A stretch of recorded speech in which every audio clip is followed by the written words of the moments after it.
What is up, everybody? We are rolling auto here today on episode 23 of The Hottest Show. I hope you are having an absolutely awesome weekend so far. Thank you so much for tuning in and hitting that play button on part 2 of my conversation with my good friend, Mr. Ryan Wood. So, last podcast, we talked all about how we met, a little bit about high school and things of that nature. Started to get a little bit with Ryan into his field and his line of work there, and a little bit of his college. So this episode here today, we are going to kind of dive into a little bit about his field that he is in. Things do get a little heavy and deep there for a little bit. First 10 minutes or so, I would say, maybe to 15 minutes. Ryan is in the mental health field, so we discuss that and that kind of thing.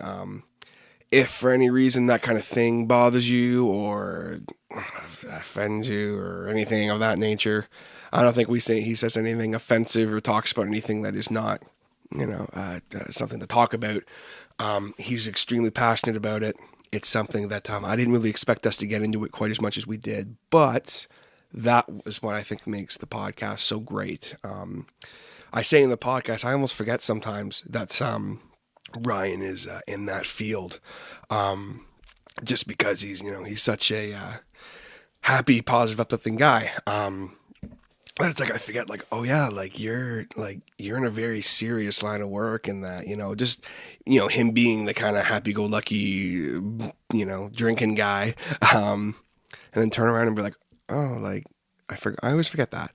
I'm not sure why, but it's a great conversation. We also talk in depth about Your Average Noob, of course, and things of that nature. So hope you guys enjoy part 2 of my conversation here with Ryan. Let's get into it.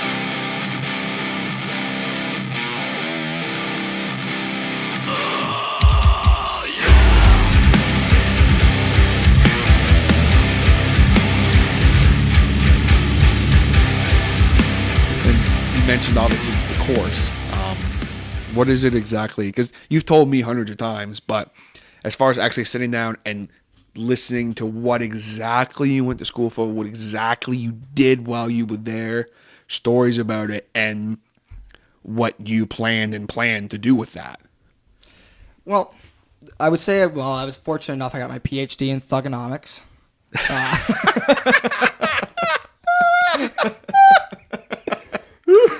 And we lost the host. Oh, fuck. He's loving it. I got my PhD. I was like, wait, you have a PhD? You have me going for a second. I was like, what the fuck is he talking about? Yeah, Professor Cena. He had to teach me everything. He taught me God, that he you went to couldn't see him. the Kingston School of Hard Knocks over here. Holy God. It was more or less a party scene. But I actually, in all seriousness, I went to school got my degree in behavioral psychology. No, I'm not a psychologist. No, I'm not a mind reader. That was one thing. I had people when I told my course up in Kingston, they thought I was a mind reader. I could read people because I was into psychology. Fuck, Jesus God, people, no.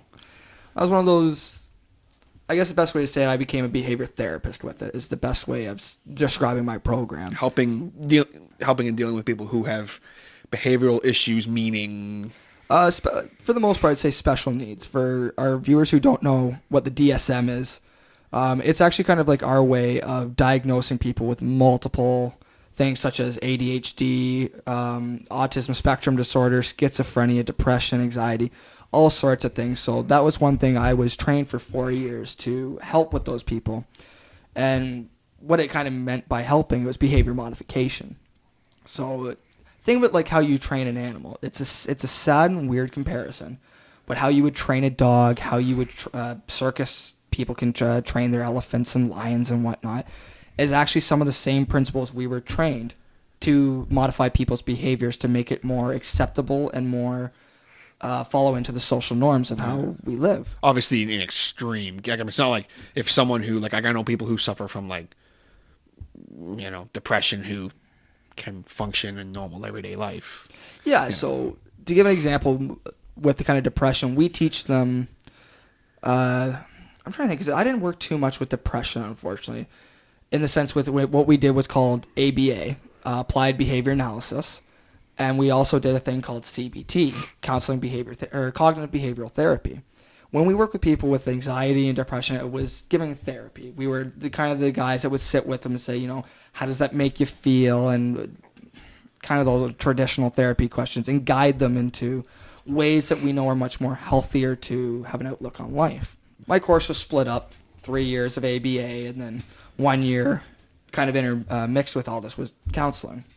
But with the ABA stuff and the behavior modification and whatnot, that was more for people, I would say, who had people were diagnosed with schizophrenia. Autism was probably the biggest one. Sexual disorders. We had problems. Sexual disorders. So, impotence. I'm trying to think of others. Like, there's other scientific names, but it's easier to say sexual disorders. Impotence being the biggest one. So, like, not like people who are having issues with their manhood, like their manhood and things of that nature. Yep, I didn't know what you meant, like sexual. Just like I'm like, does he mean like people who are like just for lack of not knowing how else to say it, not trying to defend anyone or anything, but like say like a guy who can't get it up. But I thought I wasn't sure if you necessarily meant that or like say a guy who, he knows he's a woman, stuff like that. I wasn't sure. I wanted to clarify that for myself. Just.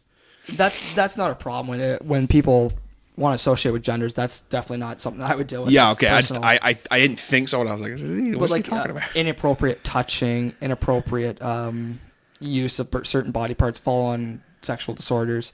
We did have personality disorders like multiple personalities, okay. Associative identity disorder, I think was one. I'm going to probably get a lot of these wrong. They were not my strong suit of study, which I want to pursue. A lot of my training came with working with children with autism. So if we had a child that would like to hit, was aggressive, one of our things was we have to modify his behavior in the sense we're trying to work that out of his system. We want to make sure that we don't ever punish him. That's one thing that people don't realize. One of our things was never about punishment. So to us, spanking, timeouts, and stuff like that are out. We want to reinforce something. If a kid's playing nicely, they're playing on the floor, throwing a ball around, great. We reinforce the hell out of that. What I mean by reinforce, praise. Saying, good job, Billy. You're doing an excellent job, Mandy. And you would give reinforcement in the sense that you may give them a candy. You may give them this little stuff like that. And that was the biggest thing for us. And it sounds, in theory, relatively easy, and which is nice it was. And it was one of those things where I really enjoyed it because it was something that I found simple very quickly. And I got to make a huge difference off some tiny-ass acts. And that was one of the great things about our program. So yeah, like those are some decent examples, I would say. And I'm trying to think how long I've even done it for. I would say, including school, because we had to have our 3 years of placement. So I would I know I've done one in a school, one in daycare, and one where I was with an agency. I'd go around to people's homes. Some of our cases, it would vary. Like I've, unfortunately, and myself, I've dealt with extreme cases. I've dealt with people with suicidal tendencies. I've dealt with people with phobias. I've helped out small children with, again, hitting people. Like, not a big deal. I mean, hell, I guess it's a weird thing to say. I'm used to being on the job where I get punched, kicked, bit, pinched, slapped on a daily basis. I mean, I remember it was one of Brandon's birthdays. I don't know why I just randomly thought of this, but I remember you coming and I hadn't seen you in a while. I'm like, what's going on, man? And you were telling me a story of one young boy you were working with, and he kept saying how like he was very aggressive. Oh yeah. And because I think you had like a bruise or something. I'm like, like what happened? And you're like, it's just comes with the territory, It's just like it's what I deal with, and it's unfortunate. It was common to come out with marks, bruises, cuts, blotches like red just from them biting or scratching and stuff like that. But I wouldn't give it up for the world. Some of the and it's going to sound weird. I've dealt with this suicidal patients before. I never want to call them that. Suicidal clients. And why change? Because patients, I mean, it sounds almost derogatory. I'd rather call them clients. Someone I'm there to help, not give a negative tone to. But one of the worst cases I've had, I had to help with toileting. And people are going to think that's so weird, but unfortunately with children with autism, they don't get to build that skill as quick, so we had to help. Wiping a child's bum that's not your own is very, to me, and no pun intended, it was shitty. It was just shitty. I didn't like it. And it was something that people are like, why are you doing that with the kids and this and that? It doesn't sound like at all your job. I was like, unfortunately, that comes with the territory, It comes with what you have to do. If there's a skill that needs to be built up, that's something we got to develop programs for to help. And they're crazy. Like, I remember we had step-by-step programs. Like, one, being able to help him realize to help him take off his pants. That's step one. And then sit on the potty right, do this and that. And, like, it's crazy what a simple task, like, I'm sure, like, for a good example, making a sandwich. Hell, we've all done that before. That for us to teach somebody could be a 12 to 15, hell, it could be a 20-step process because of all the certain things that you got to do, and you got to make sure the person perfects. Yeah, definitely. But to me, that's one of the scenarios where we had a client where they wanted us to help with toileting, and I stopped after, I think, the first 2 days. Not in the sense I left the client. I got his mother to come in and help. I was like, I can't do this. Lady, I'll handle blood. I'll handle puke. I'll handle piss. I cannot handle him crapping himself. So yeah, those are kind of my examples of sometimes I've had a little difficulty, and some of the other stuff I mentioned. Like I've helped with unfortunately childhood schizophrenia, mental retardation, stuff like that. Those stories I won't get into right away. Heck, if I'm on again, more than happy we can get into some of those heavier stuff. But I can remember like 2 times what I really loved, what I got to do, are more or less my one. It was actually the thesis I got to write. And it was a 30-page document. I want everybody to let that sink in for a second. To write a 30-page document, good for you kids out there that get to write 5, 10 pages. Dear Christ, do 30 pages of a friggin' 30 pages, holy crap. Of nothing but pure research. It was just the whole document on how to put your kid to sleep. And I remember when I proposed this thesis, people laughed. Even some of my people back here, they didn't understand. How the hell are you going to, how simple is it or how hard is it and difficult is it? I'm like, just put your kid to sleep, but. Yeah, let me tell you something. There's a lot of parents out there, and that was one of why it became one of my best moments. I researched the holy hell. From this 30-page document, I developed a 2-day workshop that I helped implement as well. And that provided a manual and for other people to implement this whole workshop. And they still do it to this day, apparently. And that's why odd days, I think the last time I touched up my thesis would have been October of last year. Always adding to it and always touching it up and editing and whatnot.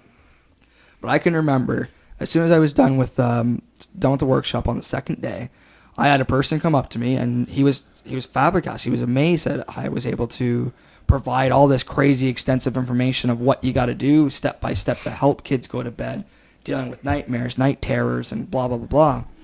And he was so thrilled. He shook my hand and said, I want to say thank you. You did such a great job. And I didn't take it in at first because I was like, okay, yeah, this is here for a mark. This is a part of my grade. And I had to do my thesis presentation for the whole, actually within our school, we had rent out a section. Everybody was in the whole room. People would come up. We had some big dignitaries that would come up to us. And again, telling the story, though, yeah, I did this. This was great. Knocked kids out. But 2 girls in my class came up to me, both having kids, and I met them. Sweetheart children. And they took copies of my thesis. They said, can you email this to us? I thought that was kind of weird. I'm like, what do you want? A couple weeks later, they said it's starting to help their child. And I couldn't believe at that moment that something I didn't know at first I was going to go, I'm now making a difference in this world. Yeah. Oh, definitely. And they going off on a second story, too. Like, the second thing, it's kind of a little minor. One of my buddies up there hates snakes. So we learned, again, these step-by-step procedures of dealing with phobias. And we taught him how to be more comfortable around snakes. And it was more nothing scientific. It wasn't ever research or structure. It was just us taking what we knew, being kind of goofy, and helping them. Mm-hmm. But we actually made a difference. And it was those moments just in my schooling made me love what I do. And heck, it's been 3 years later. I'm still in the field right now, being an IBI therapist, which I guess is the best way to explain that, is take everything I've said about behavior modification and multiply it by 10. Like, that's where the intensive part comes in from. IBI stands for intensive behavioral intervention. Probably should have led with that. But that's where the intensive part comes in. You're drilling all these different skills and these teachings into these kids. And it doesn't sound as bad as it is, 'cause I mean, IBI, but being such a proven thing, I loved getting to do it. I love getting to work with these kids, and I always tell myself every day, I get to be someone's Superman. I get to be a hero for a day. And yeah, I can't describe it any better than that. It's pretty cool to say It's that just you awesome. Make, yeah, I get to make a difference every single day in some kid's life that if they didn't have this, that who knows where they'd go. Yeah, and I mean that's something that I can say, like, looking in the eye and say, like, I respect you so much for that and appreciate you so much for that, just for what you do, because it's something that, like, you know, I mean, I know I couldn't do it. You know, you're out there making a difference in the world, and I mean, just like the Harder Show, we're out there making a difference in the world. We're making people happy. You know, I mean, without this podcast, let's be honest, what would you guys do?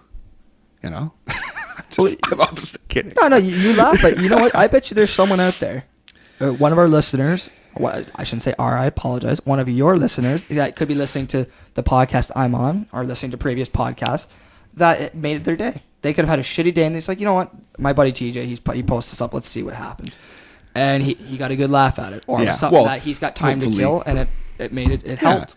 And something. I mean, that was a little joke, but all jokes aside, something you touched on that you did a little bit that I just wanted to talk real quick. There's just two things. For people who maybe suffer from depression or suicidal thoughts, things of that nature, as a professional, what would you... No, I know that wasn't your area of expertise, but you mainly didn't focus on that, but what's something you would say as far as to those people, you know, if they're wanting to seek help or something like that? Like, if that's something that, I mean, you know, it's a topic out there right now that a lot of people just don't know. Like, they go, call the suicide hotline or whatever, and it's like sometimes that's not. Yeah, it's when I think of places like that, like the suicide hotline and certain hotlines you can call and this and that, they're a nice first step in the right direction. The biggest thing, if anybody out there listening, if you have depression, if you have thought about darker thoughts, or if you're ever in a bad mood, if you're just down one day, the first thing I can say is don't be afraid to seek help. That's the one thing. Yeah. If you want to feel better, it can happen. There is no such thing as being down and out of your luck and depressed all the time. It can be fixed. I'm not saying that you're broken. I apologize for. Can be helped. I know what you're saying. They can be helped. They can be. Yeah, I can't think of a better word than helped. And don't be afraid, because in today's day and age, the one great thing that's happening in our field, the stigma is being lifted, which is good. And that's the number one thing that needs to happen. Once that happens, then I feel like so much can be done. But never be afraid, guys. I mean, hell, I'm sure there's everybody out there what we can think of have went through dark times. I know absolutely. Obviously. Me and you ourselves have gone through some dark times that we both have known about. And it comes to those times, don't be afraid to seek help, guys. I know it's one of those things for a person in my position in the therapist role. So easier said than done. It very is. Even in my darkest times, I didn't seek help right away. Mm-hmm. But when I did, and I'm sure when everybody else did it, it does help. It's nice that you can vent out to somebody and get that weight lifted off your shoulder. Even if it's someone, even if you're talking to a friend or something, like, to talk about things, you never have to suffer alone. Yeah. You know, if there's someone, unfortunately, if you're in a situation where there's someone you can't talk to in your immediate life, there's always someone, there's always an option, there's always, it's something that I feel very passionately about. Like, it's never, kind of a heavy thing here, guys, but like, at the end of the day, if the things like that, you're feeling whatever, there's always someone you can talk to. There's always, you never have to feel alone or suffer alone is kind of what I'm getting at. A lot of people suffer in silence, especially with, you know, with depression and that. Like, you never have to. There's always another option. You know, it's kind of the point I'm trying to make here. No, it can't be said any better than that.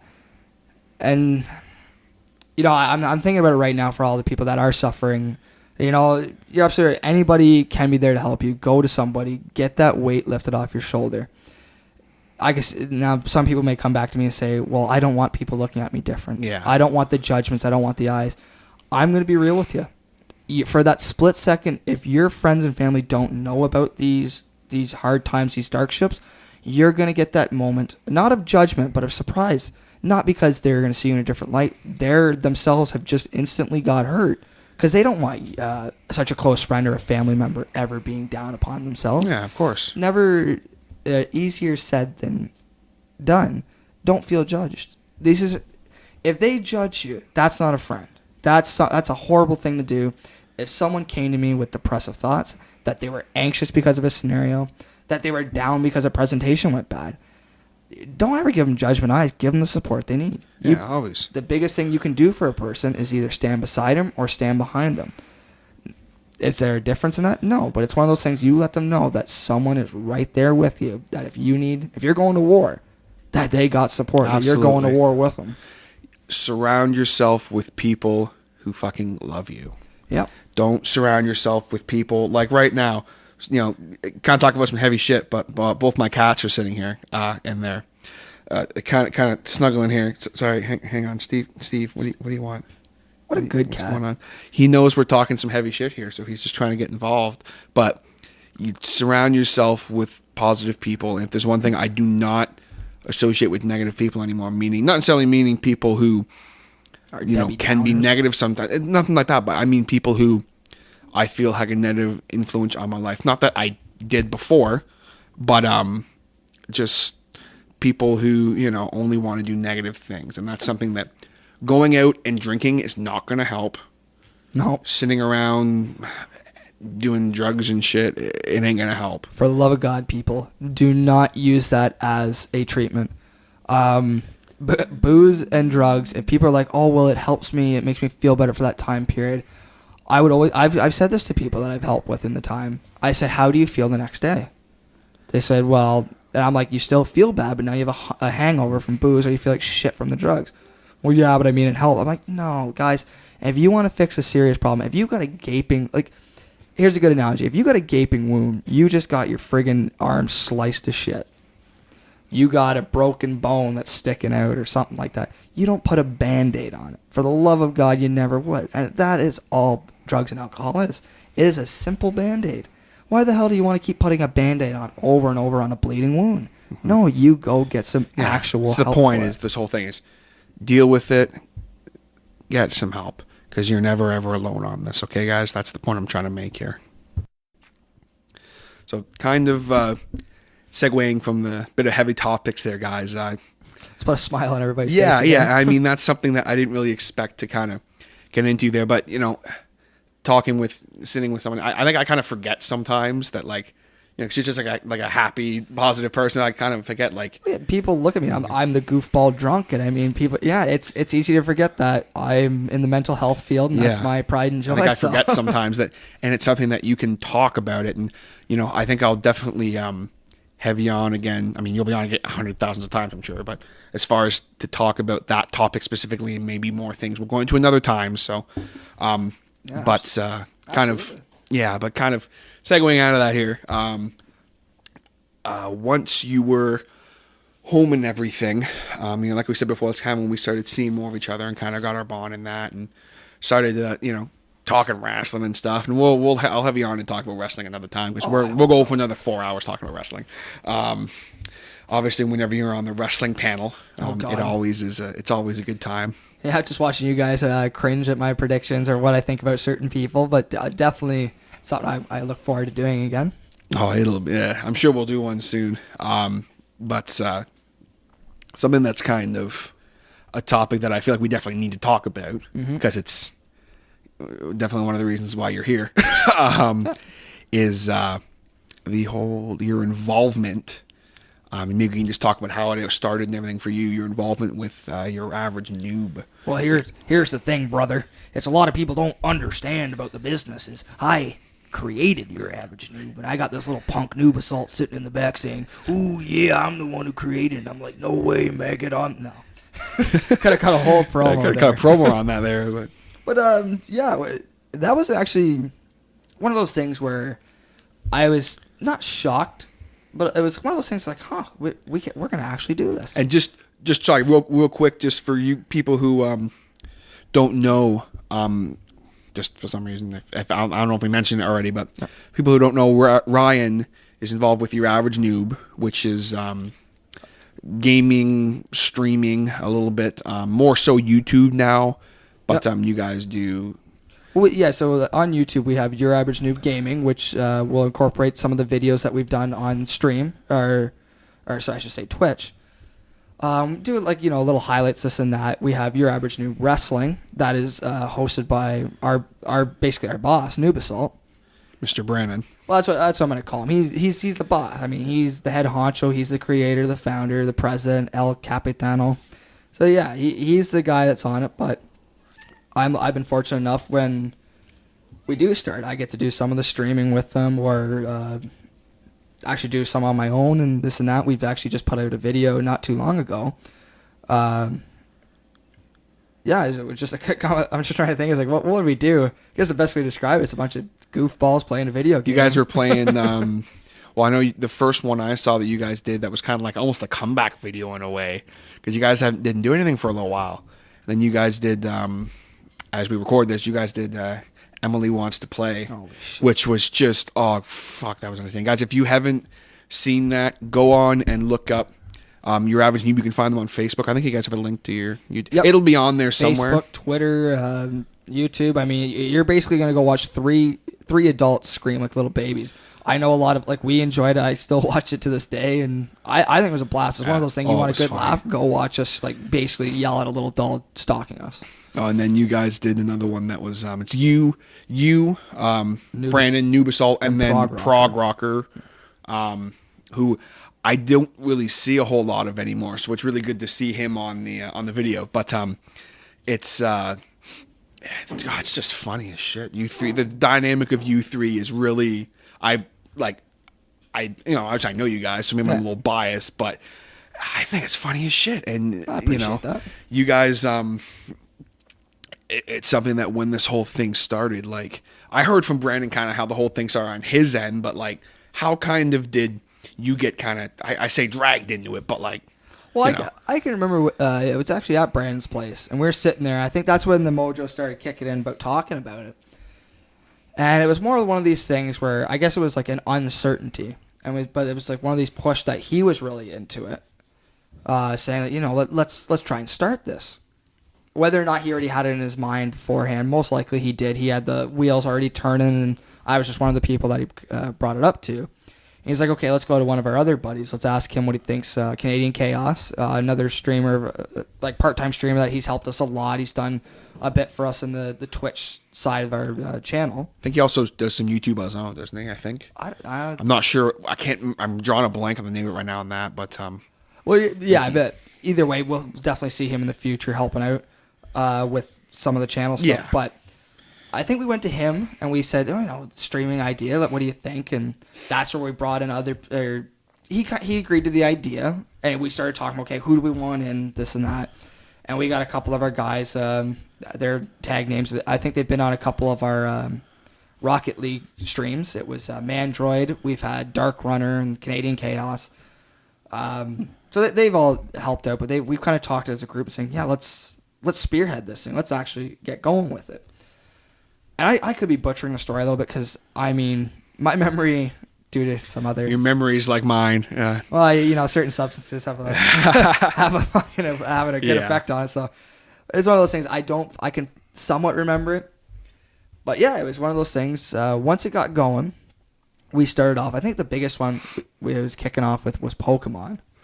I can't remember what we first started with, but our biggest get-together was with Pokemon. So we'd get the Game Boy games going that we'd stream live. We started with the, what did he call it? The noob randomizer or something. And then the noob randomizer.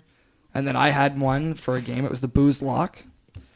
So what exactly was the Booze? Because I had, like I said, Brandon was on. He talked about some of the stuff he did, but what exactly was the Booze Lock? Oh, dear God. Well, if anybody's familiar with a Nuzlocke in Pokemon, it's I'm not going to go through the standards.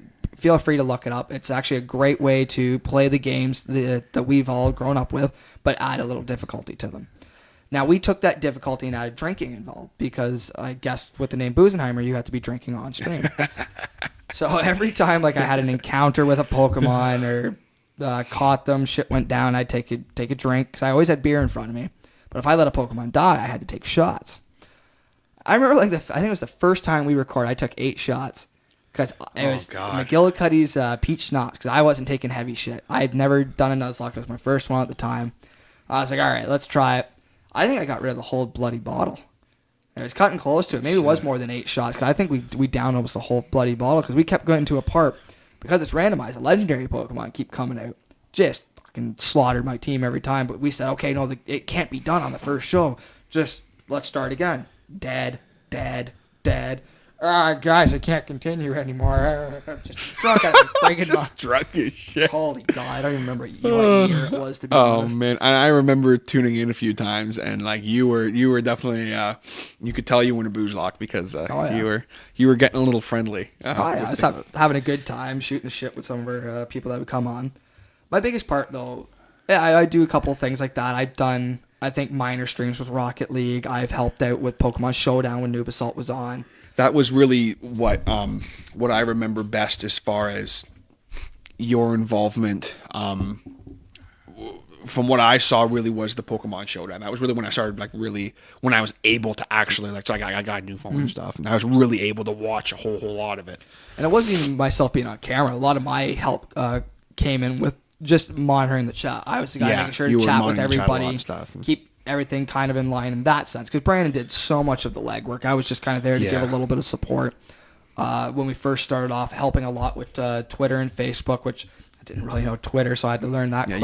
You were the social media guy. Yeah, me and Canadian Chaos did that an awful lot. Not going to say who did it more because I really can't remember. It was nice to have the two people doing that when we couldn't. So I appreciate his help with that, helping me out with. But for the most part, I would say that's all I've really done. I'm kind of the guy where when the boss says, hey, do you want to come do this? You want to help out? Hell, I'm there. I'll go on camera and make a fool out of myself, get drunk, have a good time. One of those. Who doesn't like that?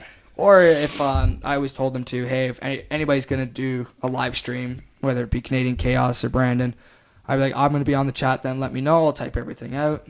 I'll come support. Sometimes that's something that I know that anytime I would tune in, I'd be in the chat, and if I saw someone ask a question or something, and I know that, like, if you guys were busy, I tried to help as much as I could, but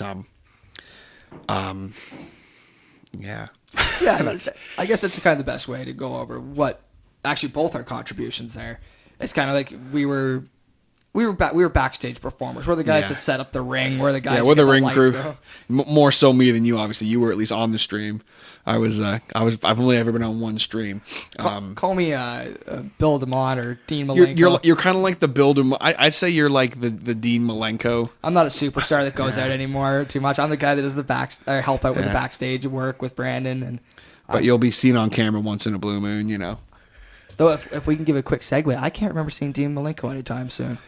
So, not lately for sure. I maybe in like a backstage brawl or something. Hashtag D Malenko, come back to us. We love you. Hashtag Malenko, come back, please. But yeah, I would say for the most part, that's definitely my noob. That's your average noob gaming life for me. But as far as lately, the last at least a couple months, I just noticed you guys haven't really done a whole lot of streams, and I'm just when we record this anyway, I talked to Brandon and kind of mentioned how he's kind of been focusing more on the wrestling stuff, and obviously Andrew, Canadian Chaos. Oh, yeah. I call these guys by their real names. It's hard for me. Well, that's okay. I don't think he's gonna care. Yeah. It's not like a big name drop. His name's Andrew, but I know he still does stream. Yeah. He does mostly League of Legends. So if you guys are into that, definitely check it out. Yeah. He's a good dude, entertaining as hell. Oh, he does a good job. I always get to enjoy when he goes on. I don't know if he has been for a bit. I haven't seen it. I know he was the other day. I saw that he was streaming. But, well, if you're listening, freaking Canadian Chaos, put it on social media so I can find out. Man. Yeah, holy shit. What the hell, man? I'll cut a promo on your ass if you don't think I will. What the hell, dude? We're sitting with the heel here. Holy God. But as far as, I don't know if I'd call it a bit of a dry spell, or just is. I'd call it a dry spell. Is there really Brandon kind of touched on it in this episode, like, is there really something that from your point of view that kind of? Well, it's all Brandon's fault. Yeah, that's what I figured. Yeah, he's a fucking little bastard over there. No, I mean it was a couple of minor reasons. I mean, he formed another channel, Your Average Noob Wrestling, that's still affiliated with his original Your Average Noob Gaming. Because if you guys won't know, or I don't know, not only are me and TJ here big wrestling fans, Brandon himself fancies himself a wrestling fan. I don't consider it because he's a New Day fan, which if you favor them, you really don't know shit all about wrestling. That's basically saying, hey, I know hockey. I knew there was a guy named Wayne Gretzky. And it's like, fuck off. New Day sucks. But New Day sucks. yeah, New Day sucks. New Day sucks. Brandon, that was just for you. I don't know why we just went off on a promo tangent. I don't know why either. But yeah. What happens? He went into that. I can't blame him. It was one of those things where it did interest him a lot. He had fun doing it, and it goes to show. I'm glad he's doing that and having fun with it. We also had minor hiccups where, well, we did a couple of YouTube videos, like we just said. We did Emily Wants to Play, and we did Quap, where it was Prog Rocker, myself, and Brandon. And just say that Quap one was funny as shit. Oh, I laughed so hard at you guys. It was an interesting man. video because it was a hard-ass game, but I'm glad we had some great content with it. We had a lot of fun making it. So, like, with those kind of things, and one thing we did realize, and it's not to shoot on people that have come out and helped, or I shouldn't say come out and helped, come out and watched us and supported us. If you're listening, you know who you are, the guys that have actively come out to watch us on Twitch and support us through it all. When we started all that, we got into a small situation, I would find. Not a big problem, but we became well known for a certain game, and that was playing Pokemon. Yeah. So Showdown, the console versions of them, like the emulators. Yeah, I think that was like really when I saw you guys really get that big rise in popularity. Yep, and that was being 3 to 4 times a week, and I mean, it was great at first. And we get to interject with Minecraft, Rocket League, minor other games that we've done. Like, I mean, I can't think of them all. We did a couple, being Borderlands and other stuff. They got to a point where they enjoyed us watching Pokemon a little too much. So that's what they wanted us to always come on and do. And I think we first witnessed that, and it kind of put a stagnation on things and kind of made... it took a little bit of the fun out, and I noticed that in one of our Portal streams. Oh, no, I mean, the one time I tuned into, the last Minecraft one I tuned into, Brandon was doing it alone, and there was probably about 20 or 30 people watching, and probably 27 of them were like, when are you doing Pokemon? When are you doing Pokemon? Do Pokemon. Why are you playing this? Do Pokemon. Yep. And like, I mean, I could tell Brandon was getting frustrated, but like, I was like, dude, like, I get it. I started seeing that myself, but And that's exactly the results that happened with Portal. It's a lot of guys said, this game's old, this game's crap, and blah, blah, blah, go to Pokemon, this and that. And I can understand why the guys thought it was frustrating at first. If you were sitting there wanting to play a game that you're enjoying, and you're being told, oh, no, you got to switch because that's what you're known for, it sucks after a while. And that's the thing is, like, Brandon never played Portal 2 before.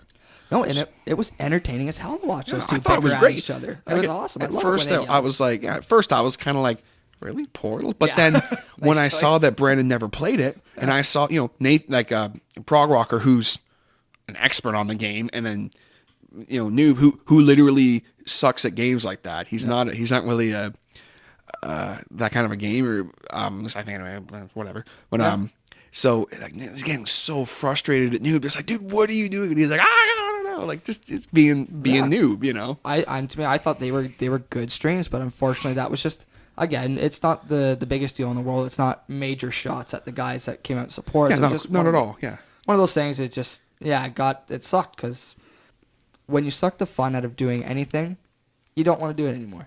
I mean, that's just a natural thing. If I like eating chicken wings, if someone fucking ruined that for me, I'm not gonna eat chicken wings anymore. Yeah, and I mean, like, it's a weird analogy, but hey. Yeah, I think I mean, just being around Brandon at that point, I mean, we didn't see a lot of Brandon. If you weren't on his stream, you basically didn't see Brandon. And I mean, the amount of work he put in. I know there are times where I just text him like, "Hey man, like what's going on?" He says nothing, like getting ready for this in the stream, and it's like when it becomes work. Yeah, there might be some people listening in who are, we're fans of the Twitch stream, and just maybe to answer it for them a little bit. But do you think is there a chance you guys are going to come back with the stream at some point? I have a feeling you're going to see, and I can't speak for Brandon. I would personally like to, but you never know. You may get us on a day where we're just sitting around hanging out. Where it's like, hey, you know what? Let's turn on Pokemon Showdown. Let's turn on Rocket League. Let's turn on friggin' NHL or something like that. I mean, why not? If it's a 40-minute stream or something tiny, I think we can definitely go back into doing it. Regular basis stuff, I don't know. I mean, you got to think of too, like with both works, like his work schedule is the main thing. Yeah. It became difficult for him to do it, so I could imagine, like you're not gonna see us on a regular basis probably anymore. Yeah. Well, no, I shouldn't say anymore anytime soon, but I definitely say we're not dead. Yeah, never say never. I mean, it's not like your average noob is, the way Brandon always explained it to me, his big business plan.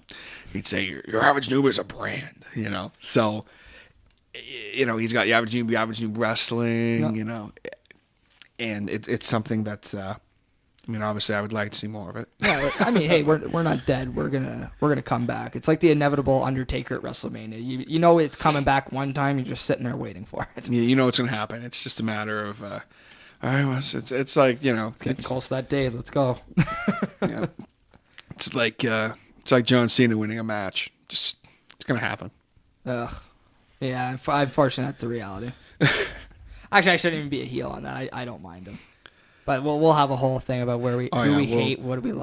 We'll talk wrestling another time. I'll have you on and we'll just talk about wrestling. So if there was anyone who was a little disappointed we didn't talk wrestling as much, this podcast here, forgive us. Well, there was a lot of ground for us to cover, so I didn't want to segue too much into wrestling. If you don't mind, if I can give him a tidbit for what that podcast will sound like. It's the New Day sucks. That's not wrestling. It's a bunch of gomers going out there and parading around their asses, holding golden belts they don't deserve. That's what you can look forward to at a podcast when we do it. And that's shots fired at the New Day by the heel Ryan Wood. I hate the New Day. Doesn't like hashtag Ryan hates the New Day. No, hashtag Kofi break your leg. Ooh. Yeah, like I'll get tense with it. I hate the New Day. But there you go. Like some of the stuff you can get forward to, it's gonna be that kind of stuff. But it'll be interesting. I mean, kind of finishing off with the average noob stuff. Is there a time that was kind of like a favorite stream you did, or a favorite YouTube video you guys did, or anything like that, or? As much as it scared the living hell out of me, and I can fully admit it, it was a holy jeez, it was a weird game. It was Emily Wants to Play. Yeah, that looks like a weird game. Sam really wants to play it, and I won't let her. Let her play it. I don't want to be in the room for that. I want everybody to play because it'll scare the shit out of you. I don't care how tough you are. The jump scares will get you. But it was nice because it wasn't a live stream, so there wasn't any long craziness into it. It was just three guys sitting out in front of a computer and just playing a game, having a good time, and I think that was one of my favorite ones. Yeah, definitely. Is there things you'd maybe like to see as far as doing it, like things you'd like to personally do, maybe, or? I guess I could talk out my ass of what I would like to do. Unfortunately, I'm unable to get the equipment at this time and period to do a lot of that stuff. But if I did, if I was just talk theoretically, theoretically, if I had everything I could, kind of like the boss Brandon, and I could do all the streaming, you would find me 1, 2, 3 hours a day, possibly, depending on how much I was into it. Playing games would be Pokemon Showdown would be my biggest thing, just to kind of bring it back, kind of keep us alive in that sense. That so if anybody's like, oh, where were you guys been? You haven't been streaming for a long time. It's like, well, hey, check out Busenheimer. He's on at 2:00 doing an hour stream, just to kind of to keep it alive. I'm not saying it's dead and by any means. It was just something to kind of keep it going, keep our name out there. Yeah. But other than that, I'd maybe YouTube stuff once in a while, but I know it takes a lot, guys. It's a lot of work. I know people don't realize that, but seeing Brandon do some of the editing on some of our videos, holy shit. I got nothing but respect for him. Like he helped me out with a few podcast episodes, because I mean, the editing, the audio isn't as bad, but it's the length. Oh, it's a lot of bloody work, and that's why I would love to do all that stuff, but hey, I mean, can't all the time because can't put in the work all the time. It's a lot of work, guys.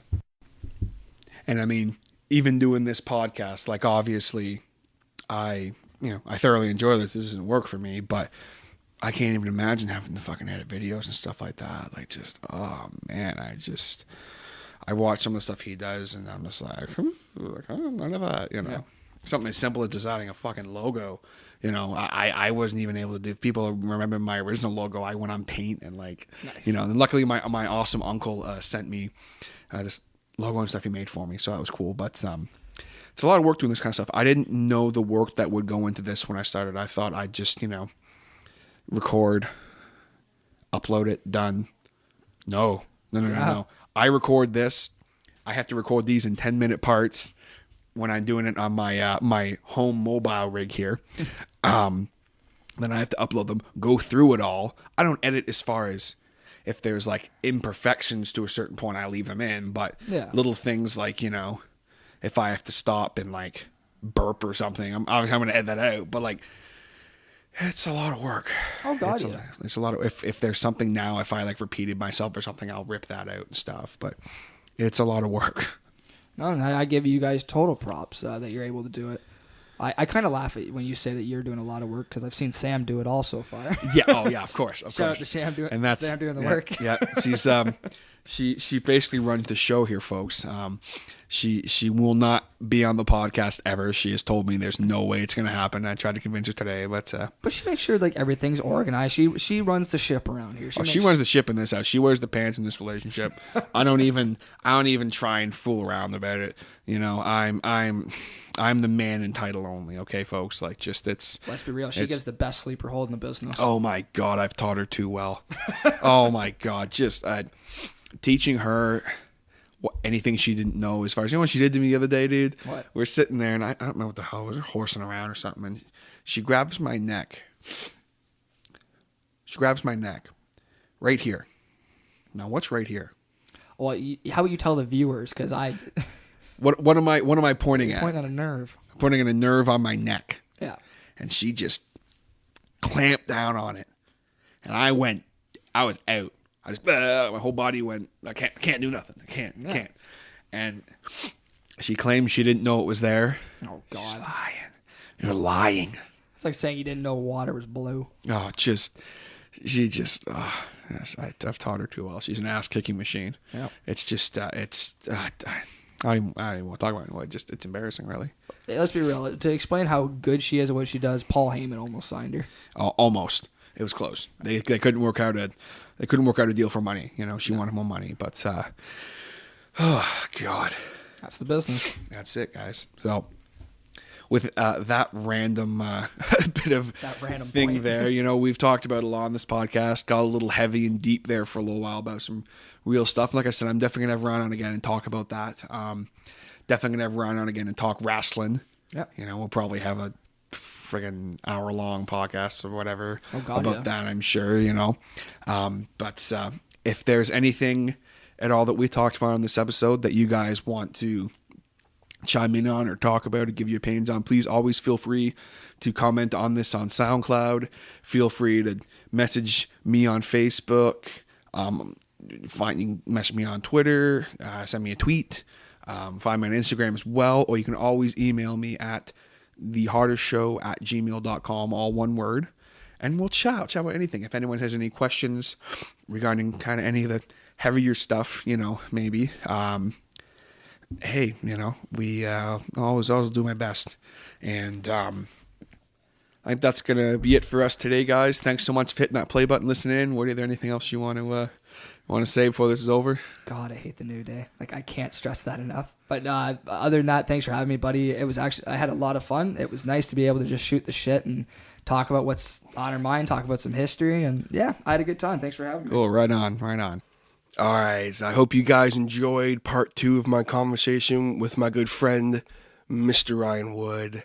Interesting dynamics in that episode, of course, kind of starting off with his schooling and then going kind of deep in that there, and then off with the average noob stuff and that. You can find everything you need, all the links for your average noob, right down below in this podcast in the description on SoundCloud. Here, you can always contact me if you guys have any questions about anything you heard on the podcast. If you have any questions about where to find the guys at your average noob, feel free to hit me up. Always love to hear from you guys. So definitely go ahead. You can find them as well on Facebook. If you just search your average noob. It's with 2 zeros instead of O's. And yeah, that's that. Now, I hope also, if you guys noticed the last 2 podcasts, this one included, I have tried a new format for the show, kind of a more traditional podcast format here. So let me know what you guys think. I would love to get some feedback from you guys, as well as I have to thank Out of My League for letting me use their song 6 Feet Under as the new intro and outro for the podcast because that song is banging. Be sure to check out their new album, which came out April 2nd, Resented. Gotta plug them again. I've plugged that album and that band a lot the last few episodes, but they're awesome, so why not? But that is going to be it for me, guys. I am starting to ramble on here, so I am going to go ahead and sign off. Thank you guys so much again for tuning in for today's episode and as well as Thursday's episode. Hope you guys enjoyed them. I will catch you guys next time on The Harder Show.